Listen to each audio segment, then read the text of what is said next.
Part 2 for how I lost 25 kilos and I've kept it off for 4.5 years. So where we last left off, like I gained 25 kilos and from this whole binge diet cycle for over years. So at my peak, 25 kilos heavier than I am now. And I started to try to lose that weight again for like the millionth time. This time it worked, like getting me down like 12 kilos or so, maybe a bit more, through brute force. So definitely wouldn't recommend the ways that I did it. Just I was in a controlled environment where I didn't feel like I could binge. Of course I could, but it was just basically I was like staying with family. And whenever I was around people, I would always just like feel like I couldn't binge. And I'd wait till I was back home in my own apartment or dorm room or whatever to binge. So I had this sort of like controlled environment, wasn't binge eating. I was being pretty consistent with having a food deficit, and exercise. So I got down, but as soon as I went back to my own apartment where I was living, I was back to binge eating, and I really struggled to keep that weight off, but somehow I did, God knows how.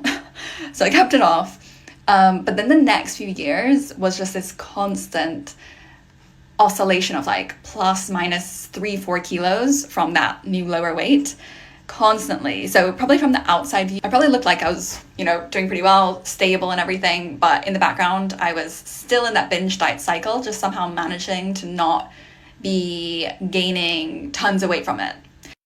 Then how I lost the last 12 kilos was completely different. And it's the thing that's helped me actually maintain this weight loss as well and not just be stuck in that stupid, exhausting cycle.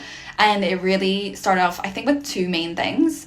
And that was stopped binge eating. Had to do that. Like, there's literally no way you're gonna lose weight and keep it off if you're still binge eating. So I stopped binge eating, and I have a whole course on that where all my links are to teach you how to do that. But that was monumental. Obviously, even just calories aside, like how much it affects your weight, mentally not binge eating freed me up so much. Like I felt like I became like me again, like the old me of being able to actually have more fun, go out, eat spontaneously, like not always be obsessing about food and weight, just like being me again, which felt so good. Another major thing, stopped weighing myself after years of doing it every single day. It just took the focus of weight off my mind for once.